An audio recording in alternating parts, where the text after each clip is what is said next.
그래서 우리의 삶 속에서도 놀라운 그 이름의 영광이 나타날 수 있기를 소망합니다. 오늘은 믿음과 도전이라고 하는 제목으로 같이 은혜를 나눕니다. 사람들은 나름대로 무언가를 이렇게 해보려고 최선을 다합니다. 금년도 벌써 마지막 주간을 맞이했는데 11달 동안을 여러분들도 나름대로 무언가를 열심을 다해서 지금까지 달려왔을 거예요. 그런데 원치 않게 주변 상황으로 인해서 내가 용기를 내지 못하게 하고 용기를 내지 못하고 주저앉아서 실망감을 가질 수 있는 그런 환경과 여건 앞에 부딪혔다라고 한다면 오늘 이 말씀을 다시 한번 우리 마음속에 새기고 큰 믿음의 도전을 갖기를 축복합니다. 오늘 본문의 모습이 바로 그런 모습이 아닐까 생각이 들어요. 블레셋과 이스라엘 사이에 전쟁이 벌어진 겁니다. 블레셋은 에베스의 단민 골짜기에 진을 치고 있고 이스라엘은 엘라 골짜기에 진을 치고 이 두 골짜기 사이 속에서 두 민족이 골짜기 하나를 두고 대치를 하고 있는 겁니다. 이때 블레셋 장수 골리앗은 양쪽에 한 사람씩 나와서 우리가 싸우자 이렇게 제안을 하는 거예요. 그리고 블레셋 장수 골리앗이 나왔는데 그를 보니까 키는 6규빗 한 뼘쯤, 그러니까 그 키가 무려 286cm다 라고 하는 거거든요. 최영만 씨의 키가 218cm 라고 해서 우리가 거인이다 이렇게 여기는데 그분보다도 더 큰 키라고 하는 이 키를 가지고 있는 사람이 바로 이 블레셋 장수의 골리앗이라고 하는 사람이에요. 그가 나와서 이렇게 떠드는 겁니다. 우리가 한 사람씩 나와서 이기고 그 장수가 지면 우리의 전쟁의 승패에 그러한 대결을 해보자 라고 하는 요청이죠. 그러니 그를 바라본 이스라엘 군대의 모든 사람들이 그 키를 보고 나가서 싸울 용기가 나지 않는 겁니다. 그래서 이스라엘은 40일 동안이나 서로 싸울 사람이 없어서 이 양쪽의 진 중에서 골짜기를 사이에 두고 서로 바라만 보고 있는 거예요. 누구 하나 용감하게 나갈 수 없는 그런 상황입니다. 더욱이 힘들게 하는 것은 이 적군의 장수 골리앗이 하나님을 욕하고 있는 거라는 사실이에요. 하나님을 욕하는 골리앗을 보고도 이스라엘 군대는 그냥 속수무책으로 지켜만 보고 있죠. 우리가 사람의 대면의 관계 속에서 가장 힘들 때가 내가 잘못했으면 나에게 대해서만 욕을 하든지 치든지 그러면 좀 그래도 덜 억울하고 분한데 내 아내를 욕하든지 내 남편을 욕하든지 부모를 욕하든지 자녀를 욕할 땐 우리의 마음에 분개가 더 일어나는 것을 경험하죠. 이런 것처럼 이 이스라엘 백성들에게는 오직 그 이름 여호와 하나님 야훼 그분의 이름이 최고 높은 이름이거든요. 그런데 그 이름을 욕되게 하고 있는 거예요. 골짜기에 공포와 두려움이 가득한 심의 대결이 40여일 동안 계속 진행됩니다. 이것은 희망이 없는 골짜기요, 두려움의 골짜기요, 공포의 골짜기였어요. 이는 마치 비전을 향해서 우리 모두가 다 이렇게 나가려고 애를 쓰는 그 도전 앞에 용기가 부족하여서 떨고만 있는 그런 모습이 아닐까 하는 이런 생각을 가지게 하는 이러한 메시지죠. 내가 정말 이렇게 될 수 있을까 염려하고 걱정되어서 그 비전에 도전할 용기가 서지 않아 우리가 한 해 동안에 지내오면서 그러한 환경에 처한 것은 없는지, 주변 환경과 잘못된 구조 때문에 좌절하고 낙심하고 있는 모습을 비유적으로 표현한 그러한 비유의 내용이 아닌가 하는 생각이 듭니다. 환경의 영향이라고 하는 것은 참 대단한 거죠. 우리도 이런 환경에서 자유할 수가 없는 것은 세상의 사람들의 생각과 그렇게 크지 않아요. 우리가 큰 사람 앞에는 주눅이 들고 작은 사람 앞에서는 얕잡아 보는 이런 환경들, 큰 건물 앞에서는 주눅이 들고 작고 초라한 건물 앞에서는 이렇게 아무것도 아닌 이런 조소하는 마음을 가지고 대할 수 있는 이런 것들이 우리가 겪는 환경입니다. 왜냐하면 누구든지 환경의 영향을 받고 살기 때문이에요. 하지만 믿는 사람들은 이 현실의 벽이 비록 난공불락의 여리고성처럼 동서남북의 전후 좌우 어디를 봐도 다 막힌 것 같다 할지라도 결코 우리가 하나님을 최고의 신으로 섬기고 있고 내가 그의 자녀됨이다 라고 하는 이런 확신한 믿음이 있다면 좌절하지 않기를 축복합니다. 왜냐하면 우리에게는 주님을 바라보는 오직 믿음의 도전이 있기 때문이죠. 그렇다면 여러분, 이런 골리앗의 환경을 만나면 어떤 태도를 취하겠는가 하는 메시지가 오늘 우리에게 도전으로 주어져요. 오늘 본문을 보면서 세 부류의 사람들을 발견합니다. 이 세 부류의 사람들은 바로 이러한 골리앗의 환경 앞에 이런 모습 저런 모습으로 나타나는 그러한 환경에 적응하는 우리의 모습이에요. 도전할 용기가 없어서 벌벌 떨고 있는 이 사울과 이스라엘 백성들, 용기를 내려고 하는 자를 비판하고 그 용기를 꺾고 있는 이 다윗의 형들과 같은 사람들, 그러나 그것을 바라보고도 그런 환경 앞에서도 오히려 믿음으로 당당하게 도전하고 있는 이 다윗과 같은 부류의 사람들, 이 세 부류의 모습이 바로 오늘 환경 앞에 우리가 어떻게 적응하면서 살아가는가 하는 이런 모습들로 표현되어 있어요. 그럼 지금도 이 세상에는 현대 이 골리앗의 도전 앞에 반응하는 이 세 부류의 사람들의 특성이 있어요. 그 첫 번째 특성은 어떤 사람들이냐면 도전할 용기가 없어서 두려워하는 이런 부류의 특성이 있어요. 사실 우리가 살면서 경험한 일들을 보면 기회라고 하는 것은 참 자주 찾아오는 것 같아요. 주어진 그 기회를 잡지 못하는 이러한 것들이 우리가 거기에 반응하는 우리 사람들의 모습이기도 하지만 기회가 주어지지 않는 사람들은 별로 없는 것 같아요. 오늘 본문 25절 앞부분을 보면은 그렇게 얘기를 합니다. 우리가 읽지는 않았지만 25절에 가보면 이렇게 얘기하죠. 이스라엘 사람들이 이르되 너희가 이 올라온 사람을 보았느냐? 참으로 이스라엘을 모욕하러 왔도다. 그를 죽이는 사람은 왕이 많은 재물로 부하게 하고 그의 딸을 그에게 주고 그 아버지의 집을 이스라엘 중에서 세금을 면제하게 하시리라. 이렇게 얘기를 하고 있어요.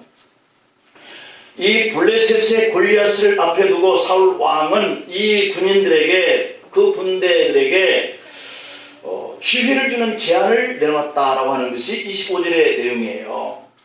블레셋의 골리앗을 앞에 두고 사울 왕은 이 이스라엘 군인 중에 그 누구라도 나가서 저 골리앗을 꺾을 수만 있다면 많은 재물을 얻게 하고 왕의 사위로 삼게 되고 그의 가정 안에 있는 세금을 면제받을 수 있는 기회를 주겠다라고 하는 제안을 내놓았죠. 이것은 젊은 군인으로서 출세할 수 있는 좋은 기회입니다. 지금까지 그 사람이 귀족으로 살았든지 평민으로 살았든지 관계가 없죠. 서로 종으로나 혹은 노예로 살았다 할지라도 상관없이 지금 왕이 제시한 이 기회라고 하는 것은 신분과 부와 귀를 누릴 수 있는 아주 좋은 기회를 갖게 될 수 있는 거죠. 거기에 대해서 첫 번째 이 부류의 사람들이 나타나는 이 반응이 어떨까? 오늘 앞부분 24절을 한번 보면은 이스라엘 모든 사람들이 그 사람을 보고 심히 두려워하여 그 앞에서 도망하며 라고 이렇게 표현하고 있어요. 그들이 골리앗과 싸우기라도 했나? 라고 하는 것을 보면 싸우고 보지도 않았다는 거죠. 골리앗을 향해서 고함이라도 질러봤나? 그것도 아니에요. 그들은 골리앗을 보고 심히 두려워해서 도망쳤다 하는 이런 현상의 사람들이에요. 그들의 눈에는 골리앗을 이길 수 없는 거인으로만 보입니다. 그들은 골리앗이라고 하는 이런 환경 앞에서 해보지도 않고 그냥 떨리는 거예요. 두려운 거예요. 아무리 좋은 기회가 내게 주어지는 조건이라 할지라도 그 앞의 환경이 너무 두려우니까 용기가 나지 않는 거예요. 결국 주어진 부와 영화와 자유자의 기회를 놓치는 셈이 있는 거죠. 여러분, 기회라고 하는 것은 목표와 문제 앞에서 무서워 도망치는 사람들에게는 주어지지 않는다라고 하는 겁니다. 우리 주변에 보면 안 된다라고 하는 그 이유만을 쥐하로 묵상하면서 살아가는 사람들이 있어요. 어떻게 보면 매우 신중한 사람처럼 보이죠. 왜냐하면 내가 해볼 수 없다라고 하는 이 생각을 가지고 반응하는 그런 이유가 되기 때문에 그 사람이 신중하다라고 볼 수 있겠지만 도전과 용기라고 하는 차원 속에서 보면 그 기회를 살릴 수 있는 그런 환경을 대응해보지도 못하는 결과를 초래하는 비관주의자에 가까운 거죠. 이런 사람은 평생 동안 안 되는 이유만 말하면서 살아갈 거란 말이에요. 이렇게 되니까 안 되고 저러니까 안 되고. 그런 사람에게는 되는 일도 없고 꿈을 이룰 수 있는 기회도 오지 않습니다. 너무나 신중한 사람들, 너무나 합리적인 사람들은 이 빌립처럼 주님, 이 5,000명이나 되는 사람들을 먹이기 위해서는 200데나리온이라고 하는 돈이 필요합니다. 돈이 없으니까 돈 계산만 하는다고 그 도전의 기회를 갖지 못하는 거죠. 그러나 분명히 기억해야 합니다. 실패라고 하는 것은 두려워하는 자는 아무것도 이룰 수가 없다. 그러므로 무엇을 하든지 미리부터 겁먹을 필요는 없는 거예요. 환경이 두렵고 내가 가진 것이 너무 적다고 너무 쉽게 포기하지 않기를 축복합니다. 우리가 보기에 세상 구조와 또 이 악이라고 하는 것은 도저히 대적할 수 없을 큰 벽과 같습니다. 엘리야의 눈에 보이는 어린 다윗처럼 세상을 향해서 도전한다고 하는 것이 교만한 행동으로 보일 수도 있어요.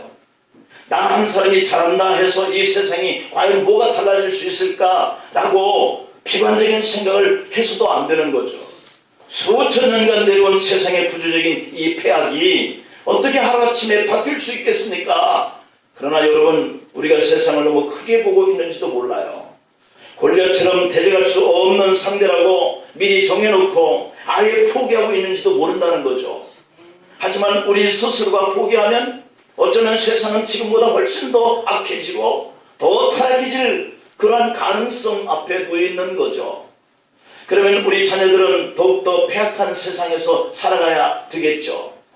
뇌물에 마비된 사회, 퇴폐한 접대문화, 흥청거리는 사회, 마약과 도박에 중독된 사회, 일하지 않고도 일확천금을 노리는 복권 열풍에 점령된 사회, 이 모든 악한 세상의 구조들은 우리가 이 골리앗과 같은 이 세상의 악한 구조 앞에 아무것도 해보지도 않는 이러한 사람이 늘어가면 늘어갈수록 이러한 사회가 앞으로 우리 후손들이 살아갈 사회가 될 수도 있다는 거죠.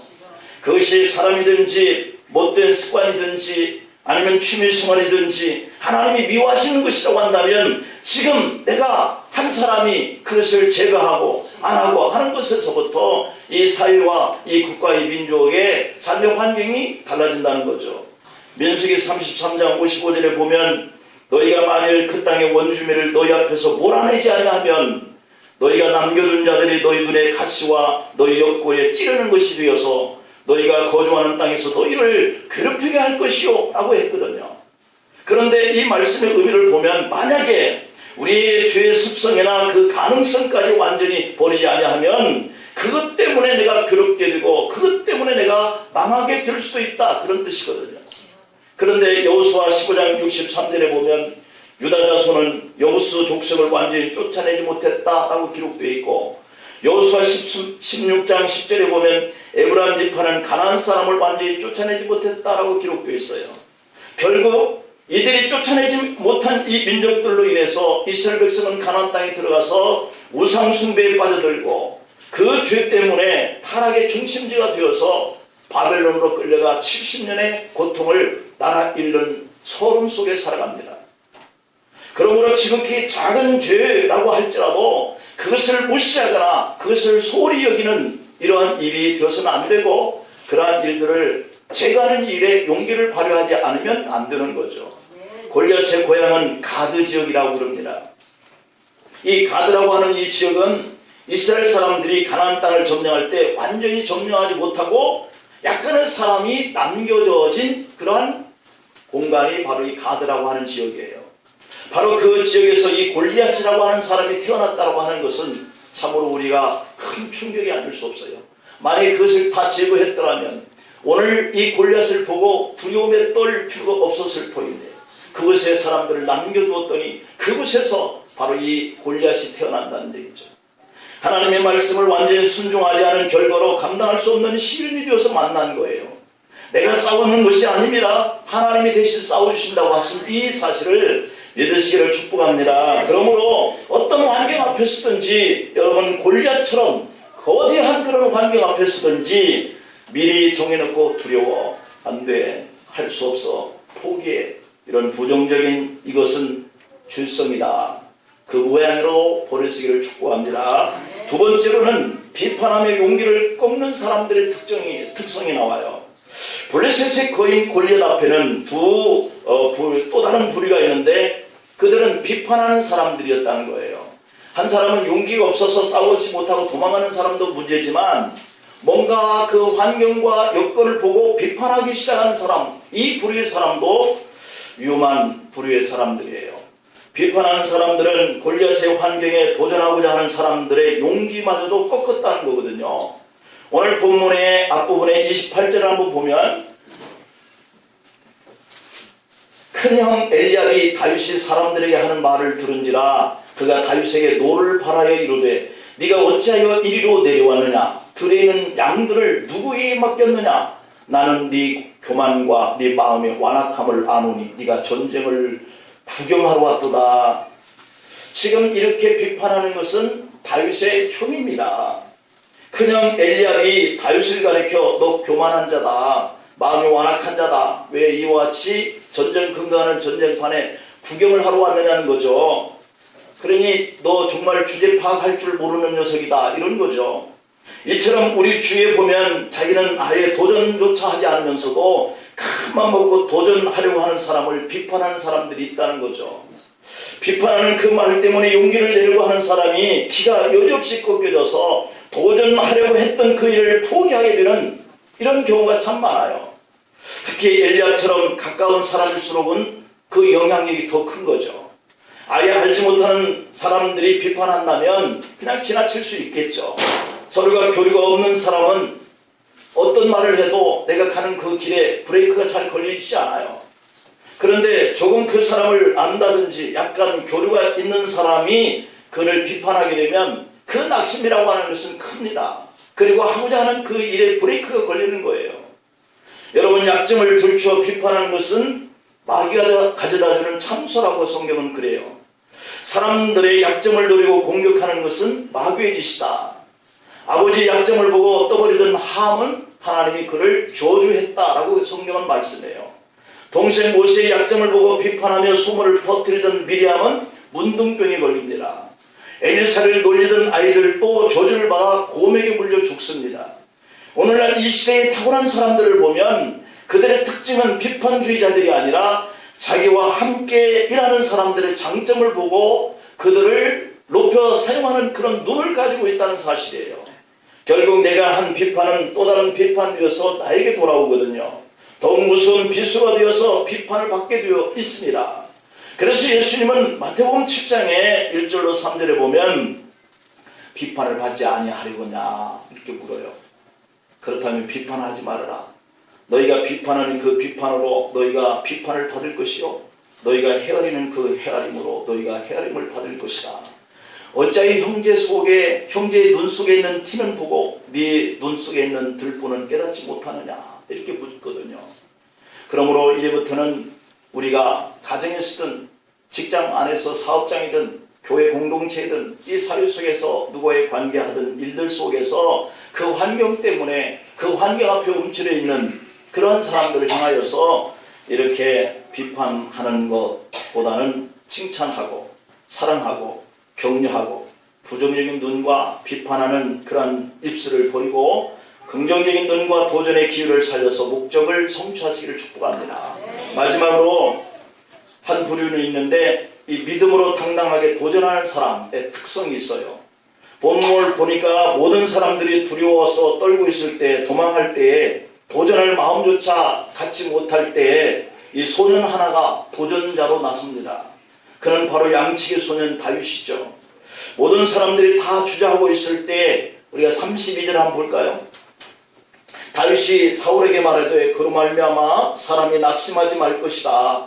주의 종이 가서 저 블레셋 사람과 싸우리다 라고 이렇게 나서는 거예요.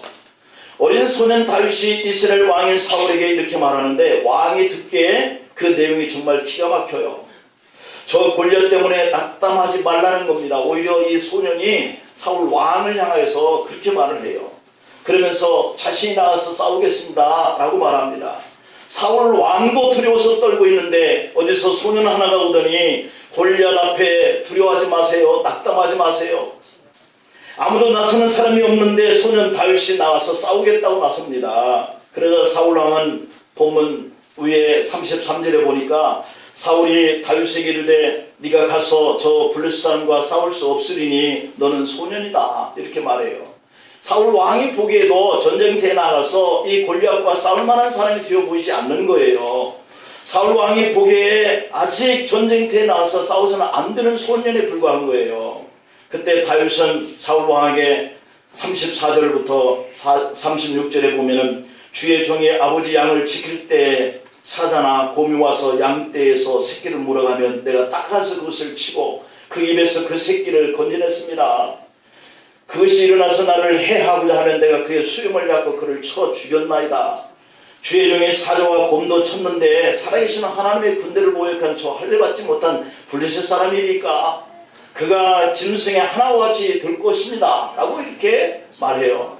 그래서 결국 사울 왕은 38절에 보면 자기 군복을 다윗에게 입히고 노투구를 그의 머리에 씌우고 또 그에게 갑옷을 입혀 골리앗과 대결을 해라 허락할 수밖에 없었습니다. 그러나 사울이 준 이 투구와 갑옷은 무거워서 벗어냈습니다. 그리고 들에서 양을 칠 때 사용했던 막대기 하나 들고 물매와 시내에서 주운 5개의 돌멩이를 가지고 골리앗 앞에 나아가는 다윗의 모습을 봅니다. 이렇게 다윗이 골리앗에 도전한 그 이유가 뭘까? 오늘 46절 본문 47절에 보니까 오늘 여호와께서 너를 내 손에 넘기리니 내가 너를 쳐서 네 목을 베고 블레셋 군대의 시체를 오늘 공중의 새와 땅의 들짐승에게 주어 온 땅으로 이스라엘의 하나님이 계신 줄 알게 하겠고 이스라엘의 하나님이 계신 줄 알게 하겠고 라고 하는 것이에요. 또 여호와의 구원하심이 칼과 창에 있지 아니함을 이 무리에게 알게 하리라. 두 가지 목적입니다. 네, 여러분 다윗이 이렇게 담대하게 나아가는 것은 하나님의 이름이 욕된 것을 그가 다시 회복하기 위해서고 그 이름이 욕된 이름이 아니라는 것을 증명하기 위해서 나가겠다는 거죠. 그리고 환경이 두려운 것이 아니라는 것을 증명하기 위해서 나간다는 거예요. 싸움에는 창과 칼이 있지 않다는 거죠. 여호와께 있다는 거예요. 할렐루야. 다윗은 이 두 가지 이유 때문에 골리앗에게 도전합니다. 외부적인 이유예요. 블레셋을 향해서 하나님께 살아계심을 알려야겠다는 것이고, 내부적인 이유예요. 골리앗 앞에서 벌벌 떨고 있는 이스라엘 군대를 향해서 모든 전쟁은 하나님께 속했다고 하는 것을 깨닫게 해주기 싶었다는 거예요. 다시 말해서 골리앗 앞에서 믿음이 부족하고 떨고 있는 이스라엘 백성들에게 믿음으로 승리할 수 있다는 것을 보여주기 위해서다 라고 하는 겁니다. 이 두 가지 이유 때문에 다윗이 골리앗 앞에 서는 거예요. 그런데 그가 골리앗에게 나갈 때 무기는 믿음의 무기였습니다. 우리가 여러 한 달 동안 살아오면서 환경이 맞지 않는 것 같아서 주저하고 11월을 맞이한 분이 혹 계신다면 환경 앞에 그 결과가 있는 게 아니라는 사실이에요. 믿음 앞에 있는 줄 믿습니다. 네가 모욕하는 이스라엘 군대에 하나님의 이름으로 나간다. 지금 다윗은 골리앗이라고 하는 이 환경 앞으로 나갈 때 하나님을 의지하고 있습니다. 그래서 다윗은 소년에 불구하고 지팡이와 물매와 5개의 돌멩이라고 하는 무기가 전부였지만 두려워하지 않습니다. 다윗은 하나님의 능력으로 전적으로 신뢰하고 그렇게 의지하면서 나갔어요. 하나님을 전적으로 신뢰하고 의지하는 사람은 그 어떤 환경에서도 낙심하지 말라고 하는 것을 우리에게 교훈하고 있는 거예요. 만약 여러분들이 낙심 가운데 빠져 있다면 그것은 분명히 하나님에 대한 믿음이 떨어졌기 때문인 거예요. 돌아볼 필요가 있죠. 믿음과 낙심은 반비례하는 겁니다. 다윗은 당당하게 골리앗에게 도전했습니다. 그는 자신의 힘을 믿고 나간 것이 아니에요. 자신은 능력이 없지만 하나님의 이름으로 하나님이 대신 싸울 것을 믿고 나갔다는 거죠. 그래야 담력이 생기는 거죠. 하나님이 대신 싸워주실 거야 라고 생각해야 용기가 나는 거예요. 결국 하나님의 능력을 믿고 싸운 다윗은 물외 돌로 골리앗 이마를 맞추고 그를 쓰러뜨리고 골리앗이 차고 있던 그 칼을 빼서 그의 목을 잘랐어요. 참으로 있을 수 없는 통쾌한 승리를 거둔 거죠. 여기서 우리가 기억해야 할 것이 무엇이겠습니까? 하나님의 역사는 믿음으로 도전하는 사람들에게 기회가 오고 믿음으로 도전하는 사람에게 승리가 온다는 거예요. 하나님은 이렇게 믿음으로 도전하는 사람과 함께 하겠다는 거예요. 여러분 어려움으로 또 고난 속에서도 또 또 불가능한 환경 속에서도 11달을 이렇게 지내왔지만 또 앞으로도 남아있는 이달과 또 맞이할 새로운 해에는 정말 무서워서 도망치지 않고 용기를 내서 도전하는 이러한 믿음의 승리자들이 되기를 축복합니다. 고맙습니다. 하나님 아버지, 저희들이 보여지는 것 때문에 두렵고 무섭고 떨고 도망칠 때가 많습니다. 우리가 하나님을 신뢰하고 자녀다라고 하는 믿음을 가지고 살면서도 하나님께서 대신 싸워주실 것이라고 하는 이 믿음의 확신이 부족합니다. 주여, 우리에게도 용기와 담력을 주시되 다윗과 같이 하나님을 절적으로 신뢰하고 확신하는 믿음으로 어떤 환경 앞에서도 도전하는 용기를 갖고 또한 하나님의 이름을 믿고 나아가서 승리하는 저희들 되게 하여 주시옵소서. 예수님의 이름으로 기도하옵나이다. 아멘.